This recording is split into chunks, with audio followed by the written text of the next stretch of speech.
সুপ্রিয় শিক্ষার্থী, এসো গণিত শিখি পেজ থেকে তোমাদের স্বাগতম। আশা করি তোমরা ভালো আছো। আজকে আমরা সপ্তম শ্রেণীর গণিত পাঠ্য বইয়ের 1.1 নিয়ে আলোচনা করব। এই অধ্যায়টি তোমাদের জন্য খুবই গুরুত্বপূর্ণ।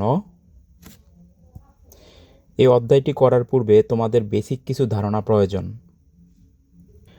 তোমরা দেখতেছো 1.1-এ 1 নম্বর অঙ্কগুলোতে বলছে যে মৌলিক গুণনীয়কের সাহায্যে বর্গমূল নির্ণয় করো।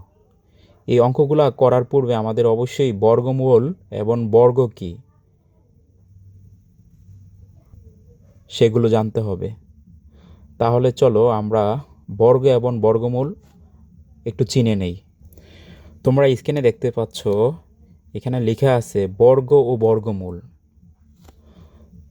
বলছে কোনো সংখ্যাকে একই সংখ্যা দ্বারা গুণ করলে যে গুণফল পাওয়া যায় তাকে ওই সংখ্যার বর্গ বলে এবং সংখ্যাটিকে গুণফলের বর্গমূল বলা হয়। যেমন 4কে 4 দ্বারা গুণ করলে পাওয়া যাবে 16। তাহলে 16 এর বর্গমূল হচ্ছে 4। আমরা অঙ্ক করার মাধ্যমে এই বিষয়টুকু একটু ক্লিয়ারভাবে বোঝার চেষ্টা করি। লিখেছি বর্গমূল এবং হচ্ছে বর্গ। বর্গ মানে হচ্ছে স্কোয়ার। ধরো আমি যদি বলি 1-এর বর্গ বের করব, তার মানে প্রথমে আমি লিখতে হবে 1 স্কোয়ার। 2-এর বর্গ বের করতে হলে প্রথমে লিখতে হবে 2 স্কোয়ার। 3-এর বর্গ বের করতে হলে প্রথমে লিখতে হবে 3 স্কোয়ার। তাহলে এখন আমরা 1-এর বর্গ বের করব। 1-এর বর্গ মানে 1কে 2 বার গুণ করব। যে 1 স্কোয়ার সমান হচ্ছে 1 গুণন 1। 1কে 1 দ্বারা গুণ করলে হবে 1। 2-এর উপর স্কোয়ার। এখন 2-এর বর্গ, 2কে 2 দ্বারা গুণ করতে হবে 2 গুণন 2, 2 দুগুণে 4। 3-এর বর্গ, 3কে 3 দ্বারা গুণ করতে হবে 3 3 9। 4-এর বর্গ, 4কে 4 দ্বারা গুণ করতে হবে 4 4 16। এ হচ্ছে বর্গ। তার মানে হচ্ছে 1-এর বর্গ হচ্ছে 1, 2-এর বর্গ হচ্ছে 4, 3-এর বর্গ হচ্ছে 9, 4-এর বর্গ হচ্ছে 16।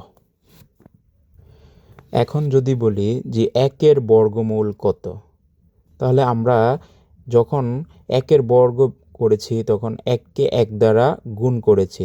তাহলে আমরা এখন বলতে পারি যে 1-এর বর্গমূল হচ্ছে 1। 4-এর বর্গমূল হচ্ছে 2। 9-এর বর্গমূল হচ্ছে 3। 16-এর বর্গমূল হচ্ছে 4। তার মানে আমরা 2কে 2 দ্বারা গুণ করেছি আর বর্গ বের হচ্ছে 4। এখন 4-এর বর্গমূল হচ্ছে 2। 3-এর বর্গ হচ্ছে 3কে 3 দ্বারা গুণ করেছি আর বের হয়েছে 9। 9-এর বর্গমূল হচ্ছে 3। সেম একইভাবে 16-এর বর্গমূল হচ্ছে 4।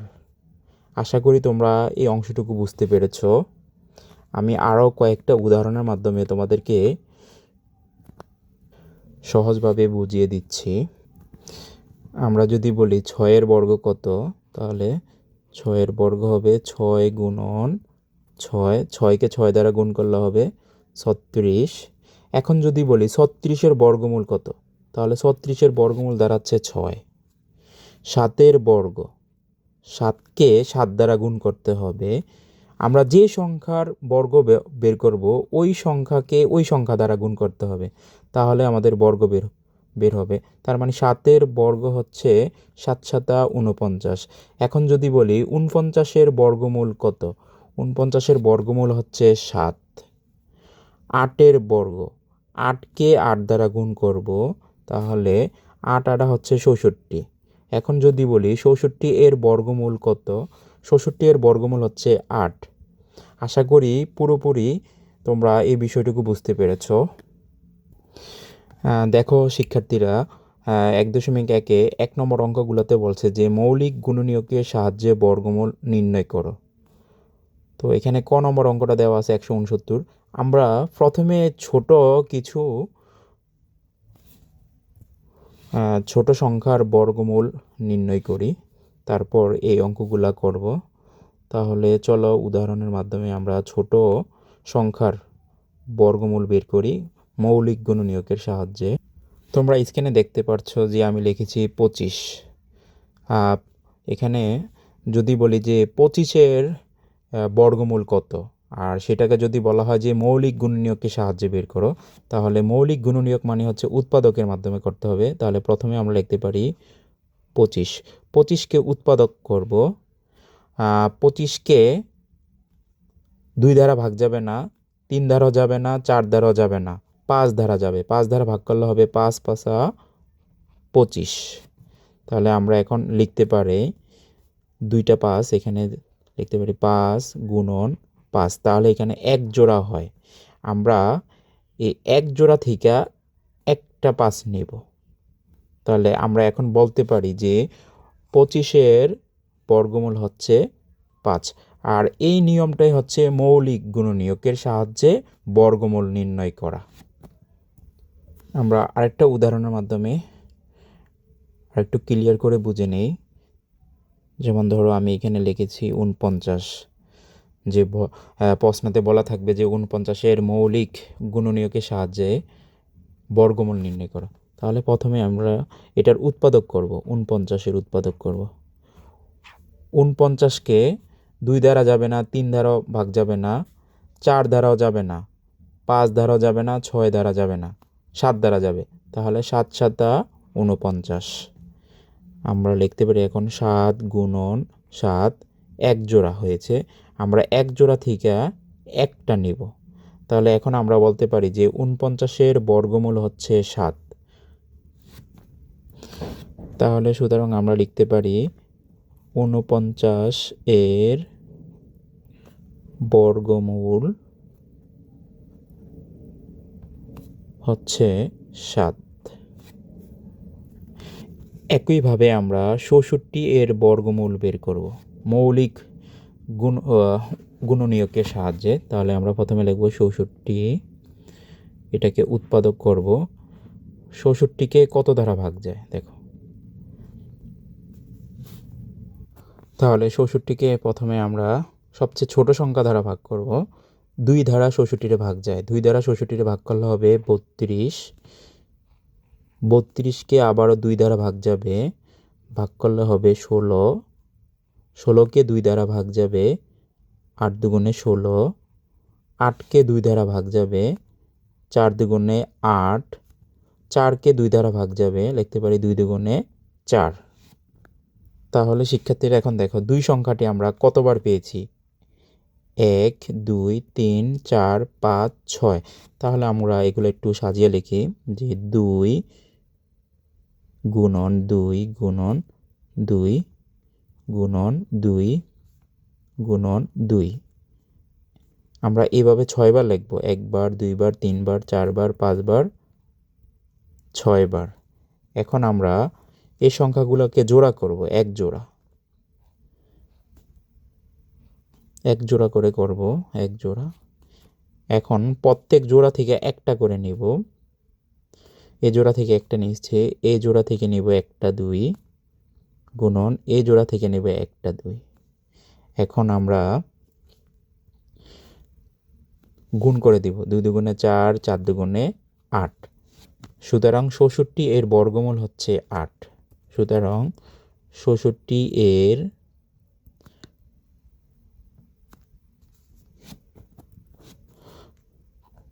বর্গমূল হচ্ছে 8। আশা করি বুঝতে পেরেছ। আমরা ইচ্ছা করলে 66কে একদম ছোটোভাবেও লেখা যায়, যেমন লিখতে পারি 66 8 দ্বারা সরাসরি যদি ভাগ করি 8 8 66 হয়। সেক্ষেত্রে আমরা 8 2বার লিখব, 2টা 8 থেকে একটা 8 নেব। তার মানে এখানেও 66 এর বর্গমূল হচ্ছে 8। আশা করি এই বিষয়টা তোমরা পুরোপুরি বুঝতে পেরেছ। তাহলে আমরা মূল অঙ্কেতে যাব। প্রথমে আমরা ক এর সমাধান করব। এখানে দেওয়া আছে 169। তাহলে চলো আমরা ক এর সমাধান করি। এখন আমরা 1.1-এর মূল অঙ্কগুলো সমাধান করব। এখানে 1 নম্বর অঙ্কগুলো দেওয়া আছে যে মৌলিক গুণনীয়কের সাহায্যে বর্গমূল নির্ণয় করো। প্রথম অঙ্কটা দেওয়া আছে ক নম্বর 169। তাহলে চলো আমরা এটা সমাধান করি। একের ক নম্বর অঙ্কটা হচ্ছে 169। তাহলে আমরা এখানে একটা উৎপাদকের সাহায্যে বের করব। 169কে আমরা ক্যালকুলেটরের সাহায্য নিব। 2 দ্বারা ভাগ করলে যাবে না, 3 দ্বারাও যাবে না, 4 দ্বারাও যাবে না, 5 দ্বারা যাবে না, এইভাবে আমরা 13 পর্যন্ত 13 দ্বারা যাবে। তাহলে 13 দ্বারা 169কে ভাগ করলে ভাগফল এখানে হবে 13। তাহলে আমরা এখন লিখতে পারি, যেহেতু 13কে আর যাবে না, তাহলে আমরা 13 দুইবার লিখব। 13 গুণন 13, এখানে এক জোড়া হয়েছে, আমরা এই অঙ্কের এক জোড়া থেকে আমরা একটা 13 নেব। তাহলে আমরা এখন বলতে পারি যে 169-এর বর্গমূল হচ্ছে 13। সুতরাং 169-এর বর্গমূল 13। এটা হচ্ছে কয়ের সমাধান। আমরা পরবর্তী অঙ্কটা করি। আমাদের পরবর্তী অঙ্কটা দেওয়া আছে খ নাম্বার, যে 529। তাহলে আমরা এটার উৎপাদক করব 529। তোমরা ক্যালকুলেটরের সাহায্য নিবা। 529কে 23 দ্বারা ভাগ করা যাবে। 23 দ্বারা ভাগ করলে হবে 23। এই 23কে আর ভাগ যাবে না, তাহলে আমরা লিখতে পারি এখানে যে 23 গুণন 23। তাহলে এক জোড়া, এই এক জোড়া থেকে আমরা একটা 23 নিব। তাহলে আমরা বলতে পারি সুতরাং 529-এর বর্গমূল হচ্ছে 23। আমাদের পরবর্তী গ নম্বর অঙ্কটা হচ্ছে 1521। তাহলে আমরা এটা সমাধান করি। লিখব এখানে 1521। আমরা 1521কে 2 দ্বারা ভাগ যাবে না, 3 দ্বারা যাবে। তোমরা অবশ্যই ক্যালকুলেটর ব্যবহার করবা। 3 দ্বারা 1521কে ভাগ করলে দাঁড়াবে 507। এই 507কে আবারও আমরা 3 দ্বারা ভাগ করব। 3 দ্বারা ভাগ করলে দাঁড়াবে 169। এই 169কে আমরা 13 দ্বারা ভাগ করব।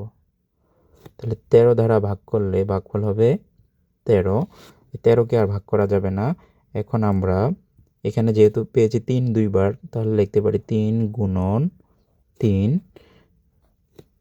তারপরে 13 পেয়েছি দুইবার, এখানে গুণ চিহ্ন দিবা, যে 13 গুণন 13। তাহলে আমরা প্রত্যেক জোড়া থেকে একটা করে সংখ্যা নিব। তাহলে এই এক জোড়া থেকে একটা 3 নিব, আর এই এক জোড়া 13 থেকে একটা 13 নিব। এখন 13কে 3 দ্বারা গুণ করলে গুণফল হবে 39। তার মানে হচ্ছে আমার 1521-এর বর্গমূল হচ্ছে 39।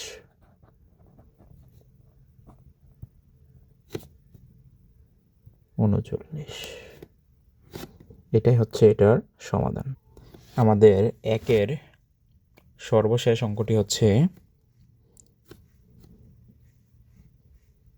11,025। তাহলে আমরা এটার বর্গমূল বের করব। আমরা লিখব যে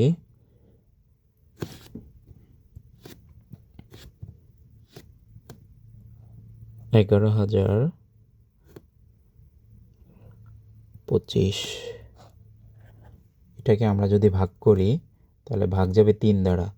3 দ্বারা যদি ভাগ করি, তাহলে আমাদের ভাগফল হবে 3675। 3675কে আবারও 3 দ্বারা ভাগ করব। তাহলে ভাগফল হবে 1225। 1225কে আমরা 5 দ্বারা ভাগ করব। তাহলে হবে 245। 245কে আবারও 5 দ্বারা ভাগ করব। ভাগফল হবে 49। 49কে এখন আমরা 7 দ্বারা ভাগ করব। 7 7 49। তাহলে আমরা এখানে লিখতে পারি 3 সংখ্যাটি হচ্ছে 2 বার। তাহলে আমরা লিখতে পারি 3 গুণন 3, এক জোড়া তারপর হচ্ছে গুণন 5 গুণন 5 এক জোড়া,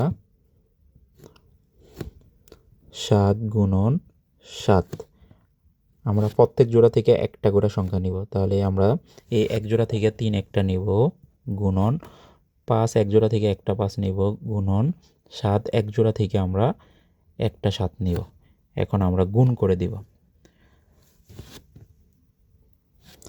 3 দ্বারা 5 গুণ করলে হবে 3 5 15, 15কে 7 দ্বারা গুণ করলে হবে 105।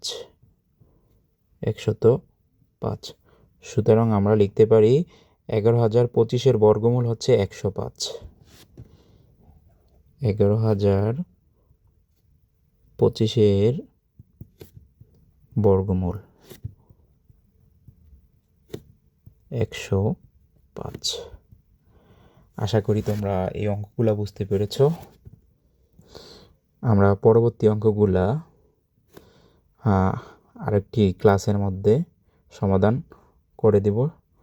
সেই পর্যন্ত তোমরা ভালো থেকো। আল্লাহ হাফেজ।